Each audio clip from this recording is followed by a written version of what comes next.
Lá no estudo de regressão linear e correlação, no módulo passado, a gente falou já de outliers, que são valores fora do padrão, que estão afastados dos demais, e isso, em alguns casos, traz diversos tipos de problema para a nossa análise. Então a gente vai estudar um pouquinho, entender um pouquinho o que são, o que a gente deve fazer e que algumas técnicas da gente encontrar valores fora do padrão. Então existem várias formas de buscar esses tipos de dados. Uma forma simples, por exemplo, é buscar dados que estejam a mais n desvios padrões do restante, ou a menos desvios padrão, né? Esses serão considerados outliers, porém esses não são necessariamente outliers se não estiverem afastados da média, muito afastados das médias com relação aos outros. E outra questão que a gente vai ver depois é que um outlier, às vezes ele não é representado apenas por uma variável. Ou seja, uma variável, isoladamente, ela não é um outlier, mas a variável junto com outro dado, no conjunto de dados, ela forma um outlier. Então a gente vai entender isso um pouquinho melhor. Então, o que são valores anormais? Então, os valores anormais eles podem vir de uma forma natural. Como assim uma forma natural? Então, por exemplo, você vende, a empresa ela fatura R$1 milhão por mês. Por acaso, em um determinado mês, ela vendeu 10 milhões, né? Foi um mês anormal em toda a história da empresa. Foi um outlier que surgiu naturalmente, foi dado ao acaso. Pode ser em função de erros. Existem estatísticas que mostram que a cada não sei quantas mil digitações, o usuário que digita, ele coloca os decimais do lado esquerdo da vírgula. Então isso é um erro, você vai gerar uma anormalidade. Ruídos, né, isso, por exemplo, se você estiver trabalhando com dados de sensores, de uma linha de produção, eles estão sujeitos a ruídos, isso pode levar à criação de outliers, exceções, né, coisas anormais, fraudes, né, que são desvios, erros.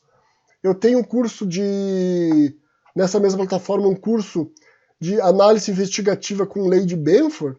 Então, a lei de Benford, ela é uma distribuição, né, já que a gente está falando bastante de distribuição, ela é uma distribuição que analisa o dígito, a presença esperada de cada dígito, a proporção esperada de cada dígito em dados financeiros. Então existe uma distribuição, né, que é uma distribuição mais ou menos assim, dos dígitos, então considerando aqui o dígito 1, 2, 3, 4, 5, etc., né, existe uma distribuição esperada, e você compara a distribuição esperada com a distribuição que você vai encontrar nos dados.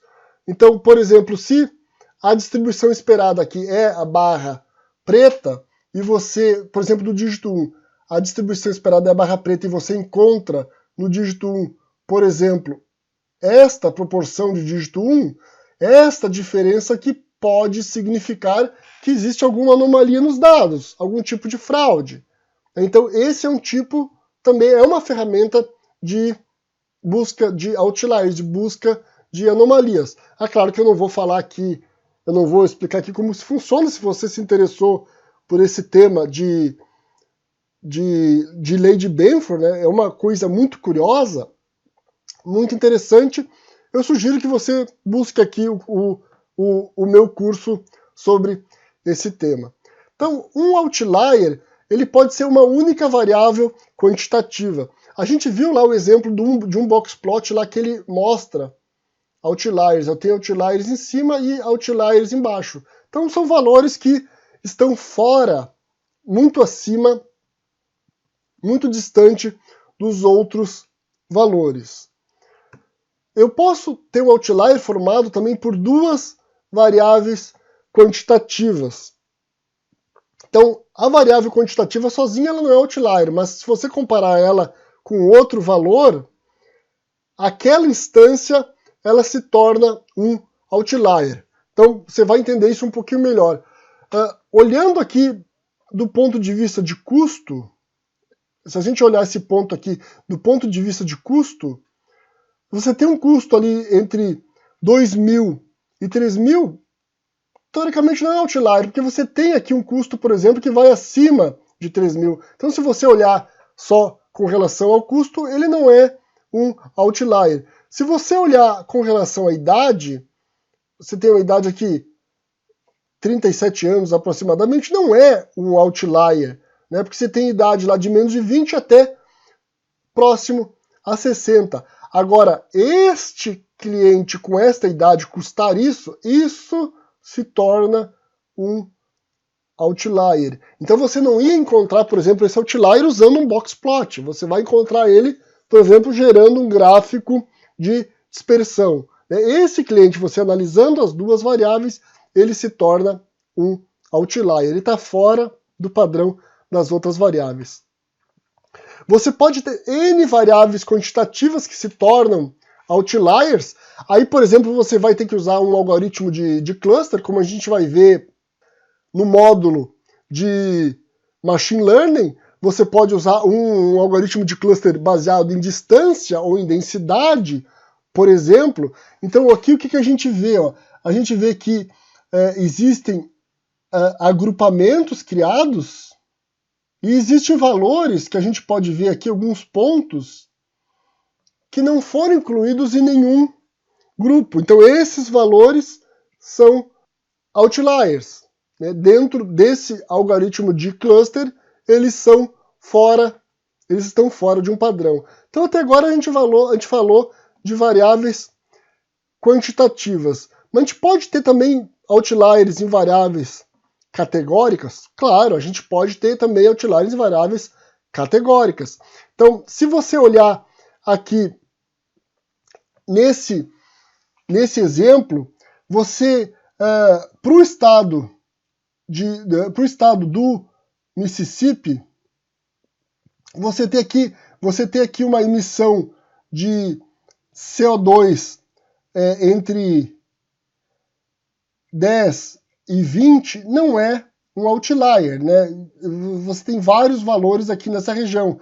Agora, lá para o estado de Quebec, né, esse mesmo ponto, esse mesmo valor, ele passa a ser um outlier. Veja a distância que ele está dos outros pontos. Então, ele pode, nesse caso, dependendo da análise, ser considerado um outlier. Então, a gente tem aí um outlier em uma variável categórica. O que fazer quando você detecta um outlier? Bom, você pode não fazer nada, é um número natural, faz parte, né? Vem demais. Esse mês, por exemplo, né? Então eu não faço nada. Você pode substituir o valor por um valor comum, ou você pode simplesmente remover o valor quando, por exemplo, ele está estragando o seu modelo. Mas aí tudo isso é cercado de controvérsia, não existe uma fórmula mágica, né? Tem gente que vai dizer que você jamais vai poder remover o valor se ele é um valor natural, né? Você só vai poder remover ele se ele for um ruído, por exemplo, alguma anomalia, né? Se ele faz parte do negócio que você está estudando, você deve manter ele, mesmo que ele estrague lá a performance do seu modelo. Então você tem que avaliar o que você vai fazer quando você encontrar um outlier. No R, algumas formas de você encontrar outliers. A gente viu lá que a gente pode ver um outlier já com um box plot para uma variável contínua, né? Você pode gerar um box plot. Aqui você tem a visualização. Com o box plot stats você pode ver esses valores. Aqui você pode ver numericamente, né? Não visualmente. E existe também o pacote outliers que tem várias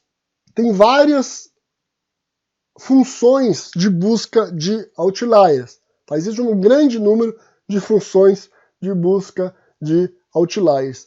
E aí, claro, também você pode usar o diagrama de correlação, como a gente viu.